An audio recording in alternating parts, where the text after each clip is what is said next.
Hey, welcome to Not Jobber Talk. This is Bodega Nights. My name is Martin, and with me right now is Joao. Hey, Joao, how you doing? Hey, man. It's been a long time. Yeah, it's been a long time. I think we wanted to record this after Bok's wedding. Yeah. When everyone was there, but we were like, you know what? Screw that. Let's just hang out. Yeah. And talk about certain stuff. And thank God, because we were talking about stuff I don't want to talk about here in this episode. Namely, like, the upcoming election, which that's the last we'll probably hear about that. Yeah, and stuff because, Stuff. cancel culture. Woke. Well, actually, you know what I find like really annoying?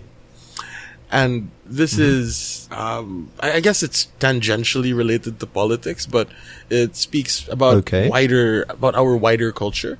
That is social media. It's something that really bugs me.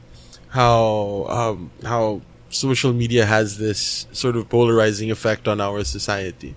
Like social media, I think, is to blame for this radicalization that we're seeing in people on all sorts of views that they have, right? It's either we are completely on one side or completely on the other, and we can't be on both sides. Yeah, or you can't be somewhere in the middle because of this attention economy that is promoted by social media. Oh yeah, because you're not backing this policy or you're not backing this guy. Why? Is it because you're a Nazi or you're a bad guy? Yeah, and you must be the wrong guy because we like that. Like we resort to such strong language. Right? We resort to such strong language because of this attention economy, precisely. Right? It's in order for you to get the attention, which is quote currency, one has to be one has to make somebody feel something, right? And one of the most effective things that you can do to get somebody's attention is to get that person angry, or call them out. Yeah, like part of social media right now is the call out culture. That whole call out culture. Yeah, like I don't like this episode, so I'll tweet at you or tweet at me and say, "Hey, at Joao or at Martin, this episode sucks," and I'll tell you why. Yeah, even though it doesn't really suck. Although I will say that the Battle of Winterfell did suck. I wouldn't know because I don't watch Game of Thrones, but if you want to talk about Game of Zones, man, I like the new episodes, especially the latest one where it involves the Lakers and inside the room of LeBron was Anthony Davis and Lonzo Ball saw him and he tossed Lonzo Ball off and the rest of the Lakers who were watching Lonzo Ball there got you know what? Let's not talk about that episode. I'll link it down below. I'll PM you the link, and if it's not there, I can edit the post anyway. If I have powers, I don't think I do, but wink, wink, nudge, nudge. Maybe I do. Them Golden State Warriors, though. Oh man, you know what happened in Game 6? Why they won? Because the numbers don't lie, Joao. And I'm not talking about Steiner math. I'm talking about normal math. Because without Kevin Durant, there's 16 wins and 1 loss. So imagine the high percentage of the possibility that Golden State will lose that game and go to Game 7 is actually so low because they don't have the factor of Kevin Durant. even though Kevin Durant is an MVP caliber talent, Kevin Durant helped them win 2 rings. Kevin Durant was a Finals MVP. They had a bigger chance of winning than losing, and they won. So the numbers didn't lie. They won. But you do know that. As much as I am a sort of contrarian by nature, I am. Okay. I support the Golden State Warriors. What can I tell you? Should you not support them because they're the Bulls right now? They're the Bulls of this decade. Yeah, I mean, if you look at everything that I've done in the past, it has this tendency to be like, oh, this is what you like. Well, like who's whoever's in government now, I hate them. Whoever was in government before the dude that was in government now, before our government now, well, I hated them too, right? Like, whoever. Look at it this way, though. You're still contrarian. You know why? Why? Because a lot of us don't like the Warriors, but you like them. Steve Kerr, man. There you go. Steve Kerr. No, there you go. Because they're the new team to hate on. They're the new Lakers. Yeah. But you like them. So you're still a contrarian, in a way. I am a contrarian. Yes. That's really meta, dude. I guess. Yeah. It's like saying I'm Aladdin. Aladdin or Aladdin? I wouldn't know which Aladdin, but I'm Aladdin. What do you think of Disney coming up with live action remakes of their classic, like, cartoons? Oh, like Aladdin? Like Aladdin, or like exactly. Lion King? I don't know. I'm very excited for this Aladdin because Will Smith, for one, as the genie, that's something cool. Yeah. Now, some people would make fun of Will Smith as the genie, but look at it this way. He's the only reason why I wanted to watch Suicide Squad. Not even because of Jared Leto and how good he was as the Joker. He was good. The Academy Award winning Suicide wait, he Squad. won an Academy Award for Joker? Not him. Suicide Squad won an Academy Award though, right? For like I wouldn't for know. like best makeup or something. It's like the Academy Award winning Suicide Squad now. I'm just like, hey, look, Will Smith's there. Let's see what he does. Oh, look, he's just like Will Smith, but he's a bad guy of DC saying he's Deadshot. Oh, that's cool. Oh, look, he has a daughter. Oh, is that Willow? Is that like Willow Smith? Or that's just another daughter? No, Yeah. it doesn't like that. Well, yeah, I mean, it does look like it's just my bias. It's my bias. I'm sorry. That's it. and it does look like if anybody was going to replace Robin Williams as the genie, or not replace, because like Robin Williams is always going to be there as the genie. Yeah, he's irreplaceable But- as the genie of the animated, version. If anybody was going to sort of fill those shoes, yeah, like Will Smith. He's one of the names I'll Doesn't- put up there, and Yeah, he's there, man. you know, I don't, you get. I don't money. mind. I know you get to have like a theme song with like rap in it and stuff. And look, you hit all the cylinders right there. Good actor. He raps. He can make his own song. You don't have to pay another somebody just to make the genie song, because this guy knows how to write songs. Yeah, And he doesn't drop a cuss to sell records or whatever Eminem said. but I do. So, what was it? I mean, Well, the next guy I'd think of is Danny DeVito, but I'd get him No, as I'll get him as Iago again. But that, what's it? Played Iago though. It wasn't Danny DeVito. It was what's his name? Oh, it wasn't him? It was the other guy. What was his name? Gilbert Gottfried. Gosh. It Yeah. was Gilbert Gottfried. Yeah, I forgot. That's the dude that that did that amazing reading of 50 Shades of Grey. Yeah, why did I forget about Gilbert Gottfried in 50 Shades? Right? Like Yeah. one of the most. I don't know. That was No, that was I really like funny. I like George Takei's version though, because every other page, oh my. Yeah. But yeah, I'm excited for Aladdin. I'm excited for Lion King because it's been what, right now, it's a good 2 decades, and if Disney, if this is Disney's way of recycling or retelling their classic movies for the new kids of the generation, then go on ahead, man. Like, no one's stopping you. I mean, maybe if we showed them The Lion King or Aladdin in the animated version, they'd like it, but I think, I don't know. They're experimental on it. Maybe you took Applause, so is this their way to refresh their copyrights? No. Or their intellectual property? No. Not at all. No. Not at all. So there has to This be doesn't something. really do else. anything. There has to be something here. Why they're doing it again after 2 decades instead of making a dumb sequel that will suck. Well, fine. I guess it Right? does sort of, in a way, quote unquote, refresh the intellectual property, but not to those original ones. right? Yeah, because this is a new version. And speaking Yeah. of new versions, it's like gonna be the new versions of the X-Men movies or Fantastic Four because they recently got acquired by Disney this year, right? Yeah, but like Fox. Fox. Let's put a pin on that because I wanted to say something about these Disney live action remakes. Like as far as I'm concerned, Okay. the only one that really needed to be made was Dumbo. Mm-hmm. Right? Because like I watched the old Dumbo cartoon. That's true. Right? I watched the old Dumbo cartoon and it is so racist. Oh, what do you mean? Like those three crows that he hangs out with are such caricatures of the African American community in the United States. Right?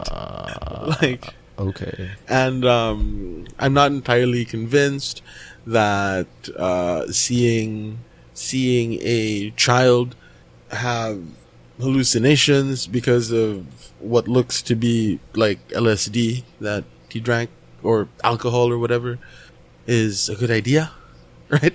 Like you, Wait, that's in the animated version? yeah, dude. LSD? Well, Yeah. what was his name? Man, Dumbo got drunk off of something. I'm not sure what it was. But yeah, he got drunk off of something and had like some weird fever dream with like bubbles as elephants or something. And it was, Yeah. right? Yeah, man. I'm pretty sure that's why they had to do the reboot. Right? Like I'm Pretty sure. that was the one that they absolutely needed to do. But that was the one that was, like thus far, it was the one that was critically considered to be the worst one, right? Oh, the remake. Yeah, it was bad? The Dumbo remake Okay. wasn't that good. But was it politically offensive? That's irrelevant because it wasn't the movie Yeah. that because it didn't quite feel like it sort of felt like the original Dumbo, but it was just sort of like a movie loosely based on Dumbo? Dumbo from back in the day, right? It was Okay. and it's really sad because it was Guy Ritchie that did it, and I really like the films of Guy Ritchie. Yeah, last Guy Ritchie film I watched was the one with Madonna stranded on an island. I think they were still together that time. Right, so that's the other one that I didn't like very much. But you know, Oh, okay. speaking of Fox, Which Fox? The Fox one or the Fox here in the Philippines with Fox Plus? right? Because that's all one company, right? That's all Fox. Yeah. And you know they have But- a bunch of different entertainment, shall we say, assets, right? You have the rights to the X-Men characters and the rights to the Fantastic Four and all of that, and the Simpsons. The Simpsons and Family Guy are on Fox, right? The Simpsons, Uh-huh. Family Guy, and King of the Hill or something. Those are Yep. Fox shows, right? Propane. Yeah, Propane, right? Propane.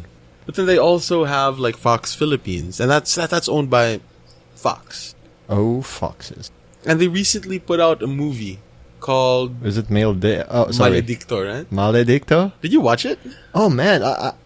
No, I wanted to, but it's not showing here anymore. And I could have joined our friends, but I was stuck in my job. I mean, like, But yeah, speaking of Maledicto, I heard our friend wrote that. good script. Yeah, good our script, friend good and script. my former co-host of Jobber Talk, Yeah, John, man, John. he wrote the freaking screenplay, pitched it to Fox, Fox. and got himself. And here it is. Got himself produced. Yeah, congratulations to our friend John, who has a movie out. Well, I think the movie's done by now Yeah, because it yeah. was it was overtaken by either the Avengers or some other films. But I guess it's because it's a Fox Plus thing. It might have understood it was a limited viewing time or a limited screen time, I guess. Well, yeah, because the way cinemas work, right? You have to get people. Yeah. You have to get people in those seats. That way, they can buy the overpriced popcorn. That way, your malls can make money off of the cinema. Apparently, that's how that's how cinemas make money, by charging like thousands of percent. By charging like thousands of percent markup or whatever on their popcorn. But the movie wasn't going to make that much money. That's quite obvious because it had the unfortunate release date of the Wednesday after the release of Avengers Endgame. So, like, naturally, people weren't going to watch that. Well, how do we put this? Cinemas would be reluctant to put out a local horror film when, like, the largest movie event of all time was still, like, relevant and zeitgeisty. That's so still there, and yeah. And so I'm pretty sure it didn't turn I'm pretty sure it didn't turn a huge profit, but I hear it's pretty good. But hey, I heard it was good too. Some rave reviews. So hey, if Fox has a streaming service, I think they do. Fox Plus in the Philippines. So maybe it'll be there for streaming in the next few months because they have the rights. Hopefully, so we can give a shout out to our boy John that it'll be streaming soon, or it'll be straight to DVD release. No, it's not straight to DVD. It's already out in cinema, so it's gonna have a eventual DVD release. Hopefully. What was it? Like, admittedly, I didn't watch it because I'm terrible when it comes to horror movies. Like, oh yeah, me too. I'm chicken shit. But sila agad sila hana din, right? Like, but they watched it naman. They weren't that scared. Yeah. Unless they're not telling us anything that we don't know yet. They were probably sitting through the entire film with their eyes closed, like, oh. Yeah. But like, I hope they can sleep. I mean, they didn't have too many jump scares from what I've heard. That was actually from what they said. Okay. That was one, like, slight criticism that some people had of the film. That, like, it didn't have enough by way of jump scares. But well, I don't know. Okay. I found it. I really liked the premise. I really liked the premise of it. Wait, we have to tell them what it's about. It's about demonic possessions, right? Maledicto. Yeah. It's an exorcist starring Jasmine Curtis Smith, not to be related by the rapper named Curtis Smith, and Tom Rodriguez, not to be associated with what other Rodriguezes that we know. Ricardo Rodriguez of WWE. Yeah. Formerly WWE. Paul Rodriguez, amazing skateboarder. Yeah, not related any way, shape, or form, and written by our friend John. What was it? Let us not forget, written by John. That's a lot of inputs about John, right? That's enough. We're good. We're good, Ski. Yeah. What was it? Yeah, it was pitched. It was pitched as a horror procedural or something. Okay, I get it. And originally, it wasn't even supposed to be a film. It was supposed to be a TV series or a TV documentary series, as far as we were talking about that.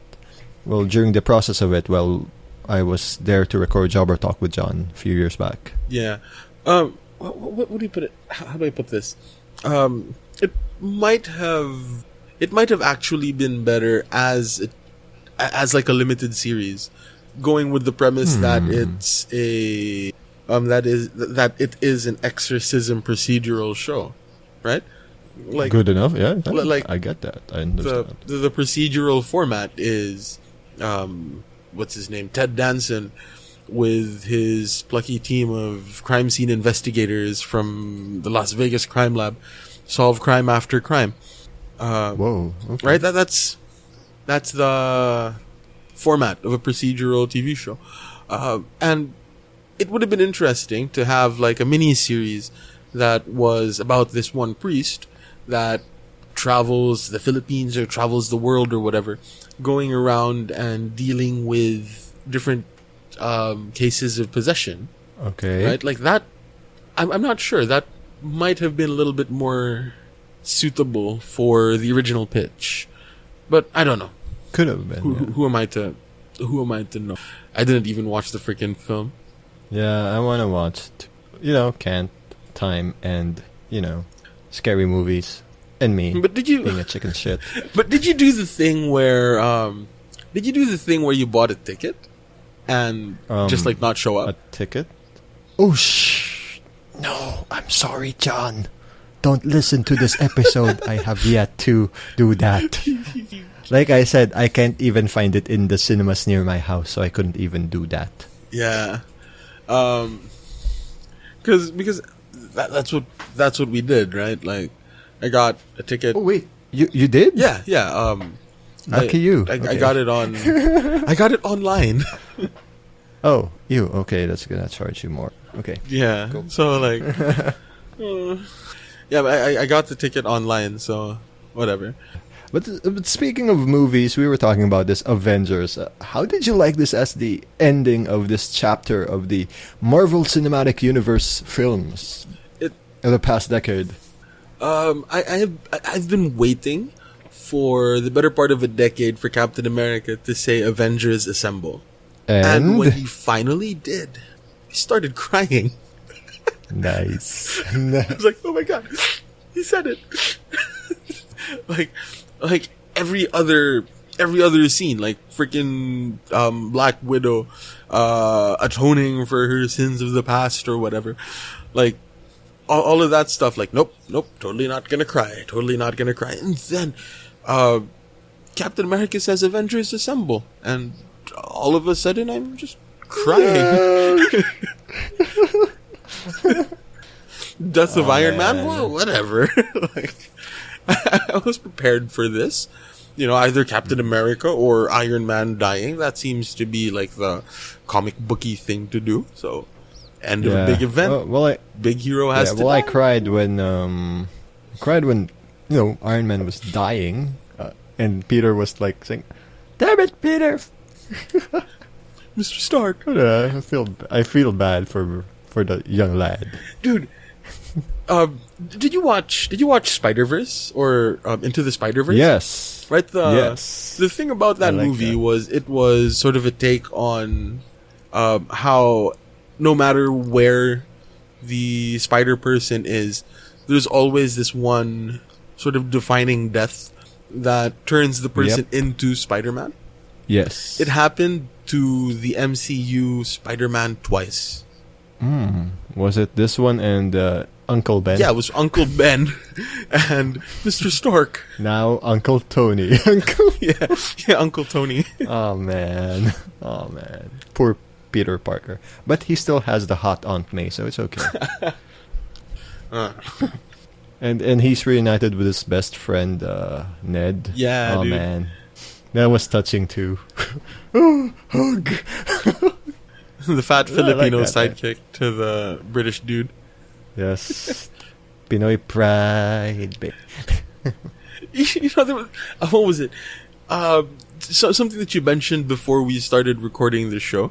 The cast of the Marvel Cinematic Universe is getting more representative, right? More diverse or whatever. I actually like the word representative. I liked it more than diverse.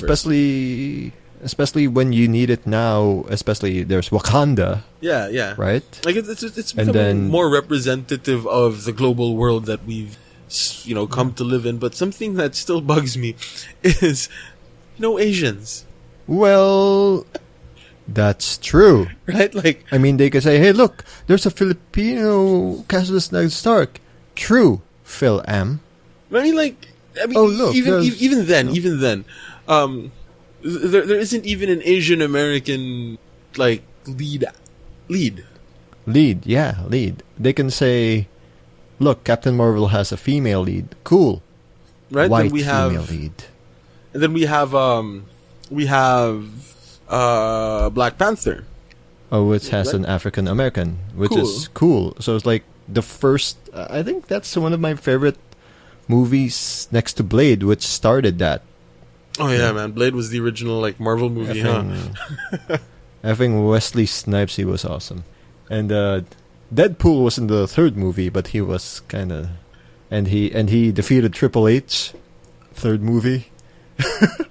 Yeah, but there though, and now with this direction that the Avengers are going, we still don't have an Asian lead, and we still don't have a Latin American lead, right? Hey, Ant-Man's friend is the lead of Ant-Man. Oh, well, yeah, fine. Excuse you, okay? He's the real hero of Ant-Man.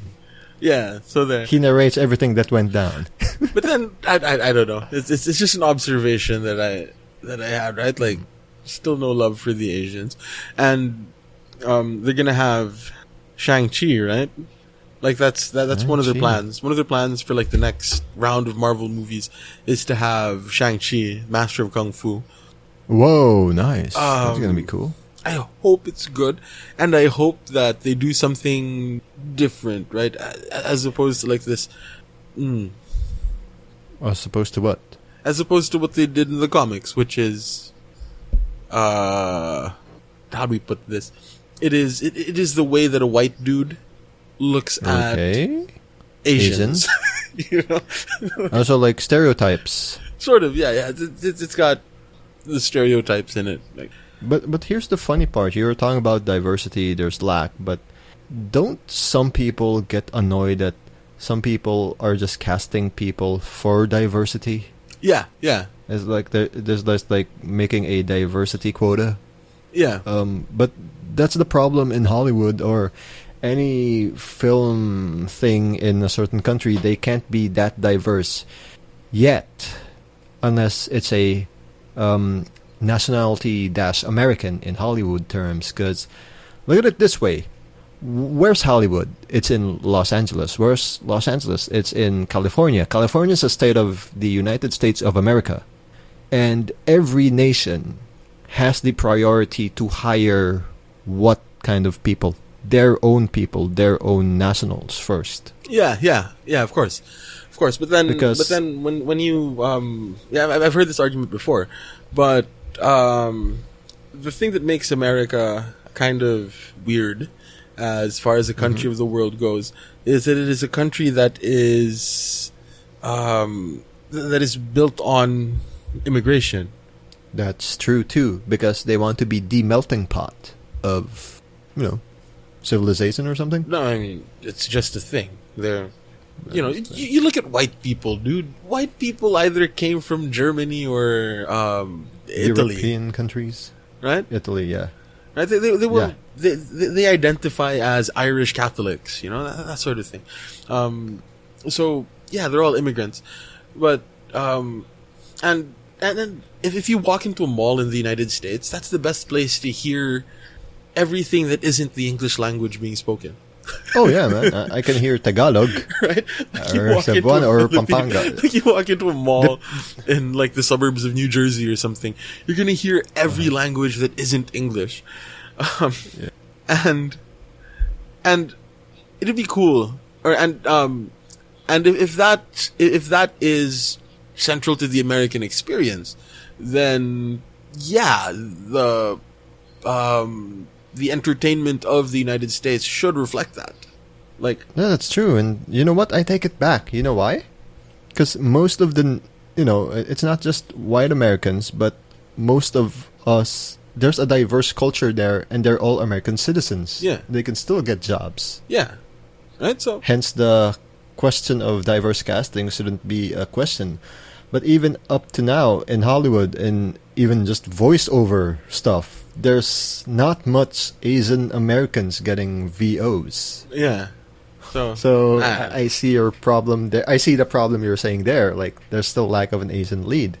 I think the last time that happened was not even in a Marvel comic thing, a Marvel movie. Mortal Kombat? Yeah. It wasn't Christopher Lambert who was like the lead guy. It was this Jason Lee Scott. Hold on. We got enough time. What? Right? We got enough time. Who's that guy? The guy who played Liu Kang. Oh, yeah. Robin Shu. Right, yeah. I think he's Asian American. That's the first, I think, that's a comic book or video game movie that I recall has an Asian American as the lead, and he was famous that time because aside from that, we know other movies he was in. Beverly Hills Ninja with Chris Farley, the late Chris Farley, that happened 2 years later. Yeah. And he was there as well in another fighting game movie, Street Fighter: Legend of Chun-Li. Well, that sucked. I didn't even watch that. Did you try to watch that? Nope. He was also in another fighting game, Dead or Alive. Dead or Alive featuring Kevin Nash. Remember that one? Mm-hmm. Speaking of, have you seen that movie with what's his name? With John Cho, about John Cho. about this dad whose daughter goes missing. It is called What's it about? Searching. It's called Searching. Okay. It's about like this dude whose daughter goes missing. It's not taken, is it? No. It's called. Okay. It's called Searching. It's about an Asian American family or whatever. This dad whose daughter goes missing. Cool. One of the best movies I've watched recently. That's cool. Because of the way that the film was made, right? Like none of the shots are traditional film shots. Like a lot of it's all done over like Skype or whatever, and like Google Maps and people opening files on computers and stuff. Yeah. So like it isn't a movie. It's sort of it's really good. If you have the chance to watch it, you should totally watch it. If for simply the novelty of the way that the film was shot. Well, Crazy Rich Asians had Asian American leads, but some would, complain that it's not Asian enough. You know why? Why? Because it's just mostly Chinese Asians, Korean. Well, one or two of them were Filipinos, I guess, like Chris Aquino and some other dude, right? Oh, Chris Aquino. But hey, Chris Aquino. They forgot hey, Chris Aquino. Indian nationals are also Asians. Yeah. Some parts of other countries are Asians, right? Yeah. So that's not representative of the Asian American people in that country because they forgot people in Silicon Valley. Yeah. Well, that actually... So they're basing Asian on skin as well. Ironically, they don't consider certain Asian countries as Asian because they're not Chinese features. Because they're not Chinese enough. Yeah. Right? It's like that, what was it? There was somebody that gave a lecture in college, like a visiting professor from the US or something, right? She was teaching literature at some college in California or whatever, and she had gone to college in Ateneo here, right? She took up like history or whatever. I don't know, but like it was really weird, right? Because she was very Filipino, but she was also very mestiza, right? So if you can, she was. If you can imagine like a Vicky, our friend Vicky Haynes, right? Yep. Right. She is like really, really Filipina. She speaks the language really well, dude. She has like that Filipino accent and everything. Oh, nice. Right. Okay. She goes to the U.S. and applies to teach at the Asian Studies department of this university or something to teach Asian literature, but she wasn't accepted in that position because she looked too white. Whoa. Right? Instead, it was given to somebody else that looked more Asian but had grown up in the United States. You're not Asian looking enough. Yeah. But then, admittedly, we also have the same problem here in the Philippines. Oh, yeah. One of my favorite history teachers in college is a Spanish guy. Oh, is this Dr. Yeah. Mesquita? Yeah. Okay. Mesky, right? Like, yes. no history department in the Philippines worth its salt is going to have a program director that is white and Spanish. Okay. Even though at the time he was probably the most qualified person to handle the department. Oh, yeah. Because you need to have a certain look. Yep, It sucks. But then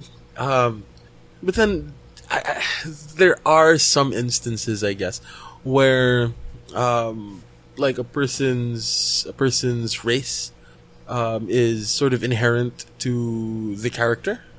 Going back to Marvel movies and casting and whatnot. Like I've said this on a podcast before, but there are some characters where, you know, being a particular race, being a particular gender, being a particular sex is sort of inherent to the character. And those are the ones that I think you should not change. Is it like the ancient one? Tilda Swinton? Yeah, that was dumb. For me, I don't read Doctor Strange, so I was like taken aback at first, like, oh, it's her, but okay. It worked for me. Oh, strangely. All right, because it wasn't. I no guess pun intended. I guess it was too deep of a cut. But say, for example, like I've said this before, right? Steve Rogers cannot be played by a black person. Steve Rogers cannot be black. But in the current era right now, they'll call you a bigot if you say that. No, Captain America can be black. Can be black, but Steve Rogers must cannot. be white. Imagine because if we look at the story of Steve Rogers, he is a blonde-haired, blue-eyed, all-American freaking, let's face it, an Aryan. Okay, in World War II era. In the Second World War, that goes out and punches Hitler in the face.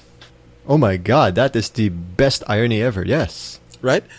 So, Steve Rogers, because of that, cannot be played by a black dude. Okay. Steve Rogers must be played by Hitler's, or by the Nazi Party's ideal, like, Aryan. And I will argue that point. Okay. Right?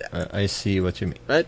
The Black Panther, in the same way that the Black Panther cannot be played by a white man. By, like, a white dude from South Africa. You know? Though here's the funny part. Like you said that earlier, like some friends of ours aren't seemed Asian enough, right? Yeah. Unless I was a wrestling fan and I knew NXT Season 1, one of the characters there, one of the wrestlers there, name is Justin Gabriel. He was from South Africa. But he's not... I thought people in South Africa weren't that light-skinned, but he is lighter-skinned compared to most people you'll see in that region. Yeah, well... Right?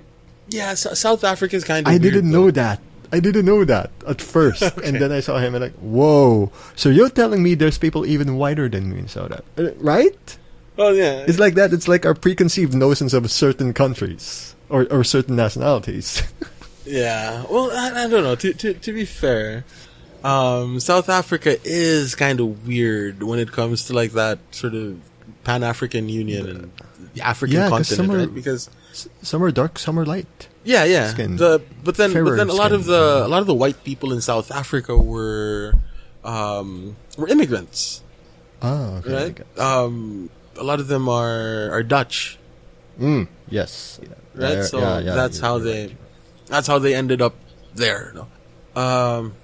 Dave Matthews, dude. Dave Matthews is from South Africa. Dave Matthews, the one who has a band? Dave Matthews of the Dave Matthews Band. The band that I found it really funny, right? Because when I was in high school, I was thinking about it. Like, the Dave Matthews Band is a band that is sort of the epitome of Americana, you know? Like, it is white people music it's white people music. That's how I like to put it. The epitome of Americana. Their lead is from Africa. Oh, and there are only 2 white people in that band, I think. Okay. So I found it really weird. But then, like, that's Merca for you know?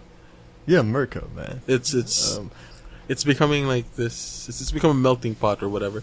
But the thing that makes now, I think, different to then, is because like the waves of immigrants in the past all kind of looked the same. Yes. Right? But then now the immigrants are starting to look different, which I don't know. No, Social commentary, blah blah blah. Yeah, it happens because like people move and people, mate with people. It happens. It happens. It's the evolution of mating. You know that Yeah.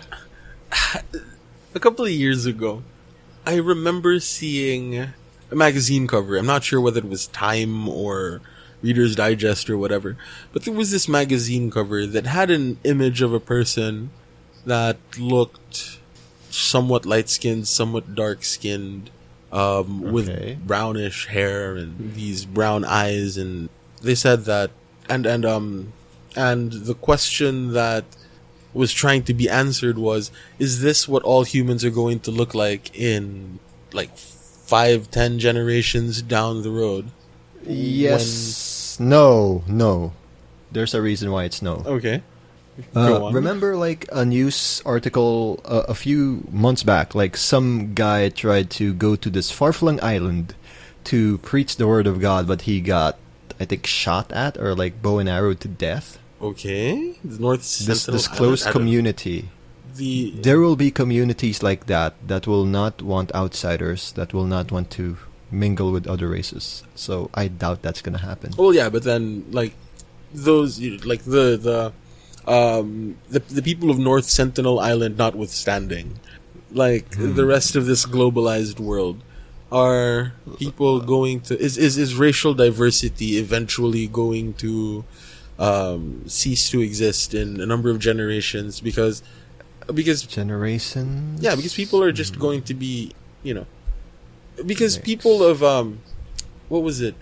The reason that white girls like people that are tall, dark, and handsome is because people tend to look for people that are not like them. And this is to do with the sets of antibodies that these two people have. Right?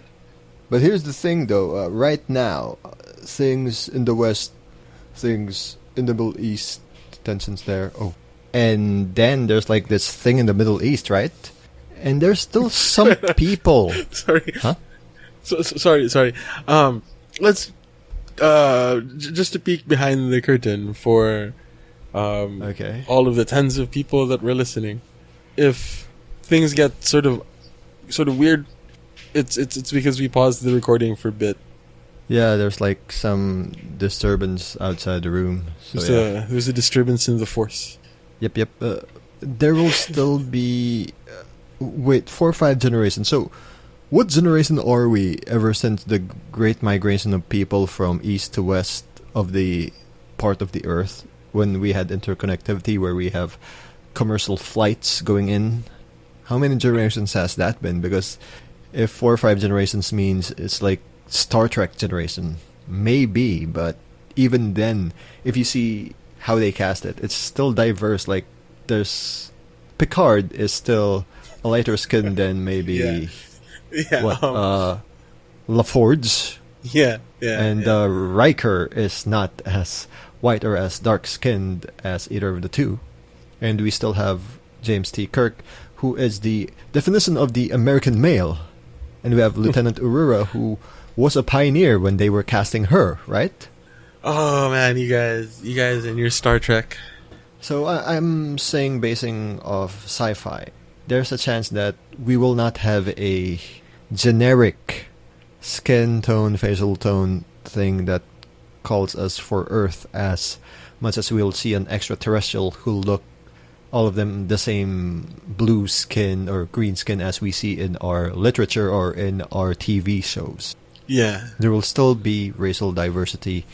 The heck, even our language will still be diverse. Even in this one country. Even here, I just double-checked that map in my workplace. Apparently, that map is the map of the Philippines with a lot of languages and dialects. And that's a lot of freaking dialects. I don't even remember much. There's Tagalog, obviously. There's Cebuano. There's Ilonggo. Yeah. Hiligaynon. And then the rest I can't even freaking pronounce right now. Right, there's a lot. There's a lot of separate languages, and each language has its own set of dialects, like each Bisaya, dialect has its own culture. So I doubt we'll have a homogeneous culture in 4 or 5 decades. We will learn all of us, though, in 4 or 5 decades will have knowledge of these cultures. but it's up to everyone in that span to accept it. Because if we can't even accept viewpoints or certain cultures as even the marriaging culture, like there's certain countries that we don't approve of marrying younger Themselves? people, Yeah. right? And I find that disturbing that's disturbing, man. We can't homogenize culture like that because there will be something that's not good for some or good for others, but it's not good for us, right? But then we're falling into the trap of cultural relativism. Yeah, that's why you can't homogenize that. There can't be relativism. I mean, because we all have like different views. it's something that as a former UCSP teacher, I've always had to grapple with when presenting the material that the Department of Education mandates that everybody taking understanding culture, society, and politics has to take, right?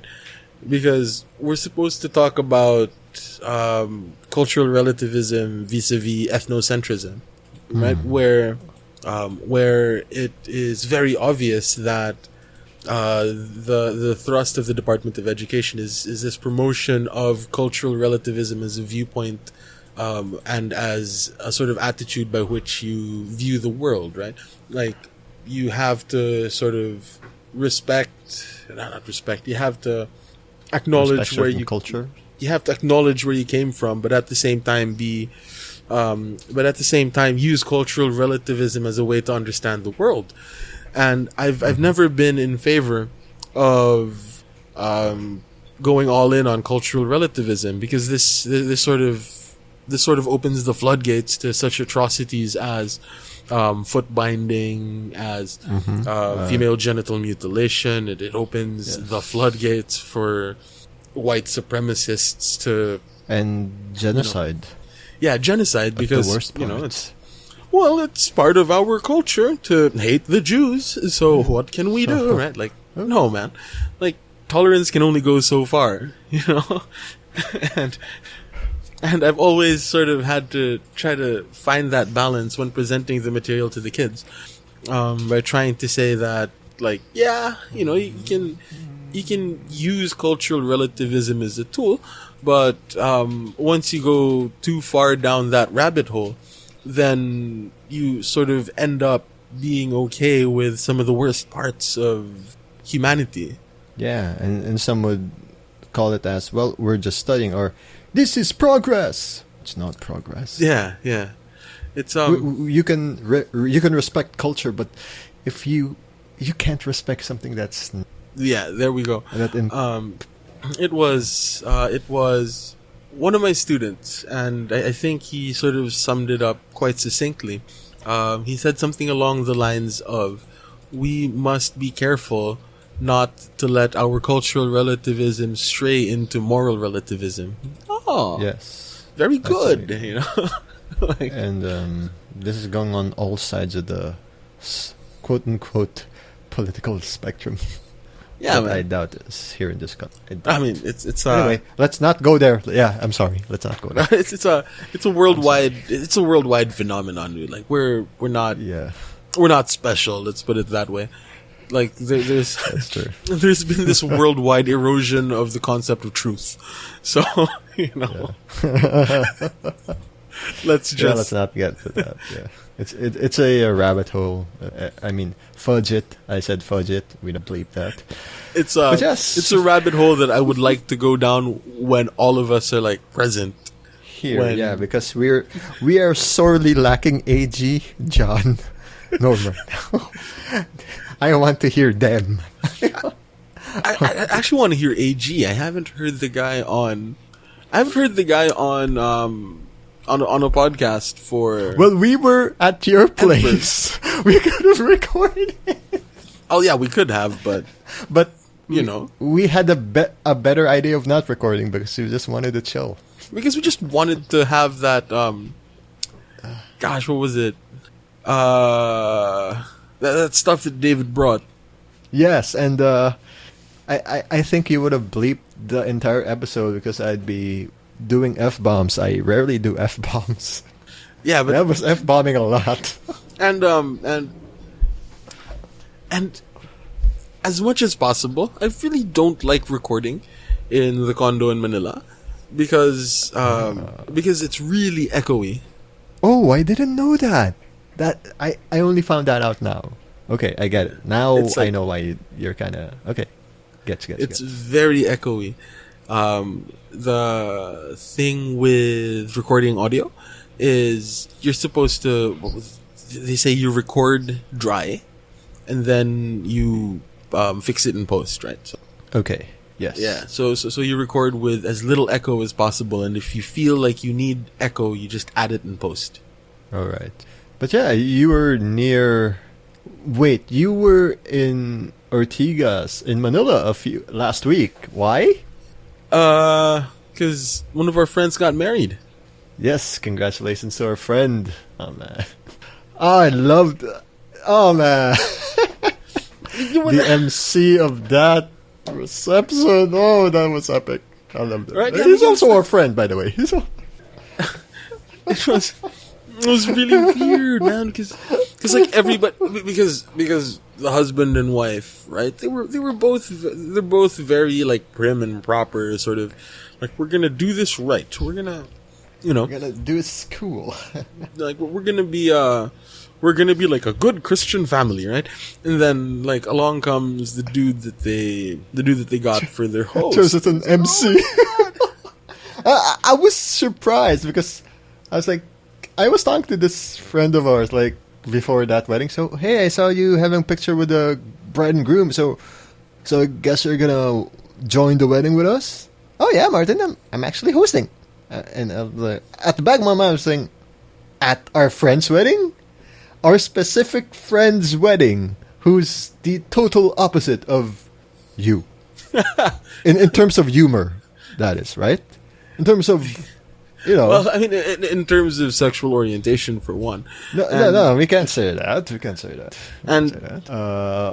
But even this friend of ours told me, yeah, I was surprised too, but it happened, and I'll be the host. And I'm like, oh, I didn't have to ask that, huh? that quick. Okay. Love you, man. And the other thing that I found remarkable about that wedding was how nothing went wrong. Oh man, yeah. It was the best. Oh man, that was like the most smoothly run wedding I've had in years. Make it sound like you've gotten married multiple times, dude. No. I've attended. Right, of all Jesus Christ. And of all of our friends, like, all of our weddings have been, or all of the weddings of everybody in the group has been kind of, just like a screw up here, a screw up there, right? And then like maybe not. Doc Jones was pretty run like a tight ship, but then again, it was because it was on a weekday morning, and I just attended the wedding. It was very private. It was just very few people, and then I have no idea what happened to the reception. I wasn't invited. Yeah, well, actually, if I were to get married, like who? If I were to get married, I would really want it to be in the morning. Me like too. A nice morning, like a Sunday morning. Like a Sunday morning, and have like a breakfast reception. Actually, that would be nice. That's a good idea. Thank you. I might steal that idea. Thanks, Joao. Right? That way, everything is like cheaper. More chill. And look, you guys don't have to go to church because this is a Sunday mass. Yeah, like what's it? If you get married on any other day of the week, I think you get to choose the readings for the liturgy of the word. But if but then if you get married on a Sunday, I think you have to go with whatever the readings are for the day. I wouldn't know, but I think that's true. Right. So yeah. if anybody out there is thinking about getting married, it'd be cool to get married on a Sunday, right? That way you don't have to that way your guests that are like Catholic don't have to worry about going to mass. They'll thank you. Yes, we will thank you. We will thank you so much. Have it in the morning. That way you get a cheap out on the reception and whatnot. But like if you're looking for a good Sunday to get married, like look at the missal or whatever you find the book, or whatever the book with all of the readings are, and look for like a good reading, you know. Yeah. Look for one of them lovey-dovey ones, like one of those, like, and God so loved the world, and so he sent his only begotten son, or whatever. John 3:16. Austin 3:16 says, "I just whipped your ass." But oh man, that's a good question. I have yet to go on a wedding that was on a Sunday morning. Wonder why? Have you been? Because I've been. Not on this a one Sunday was on a morning. Friday. Ag was on Friday as well. Joem was on a Thursday. My friend in Cavite was on a Monday. For Bison, it was Tuesday. It was just Tuesday. Street Fighter reference. Yes, I've been to I've been to a wedding on Sunday, and the officiating priest did say that you don't have to go to mass anymore because like this is your mass. I'm like, all right, cool.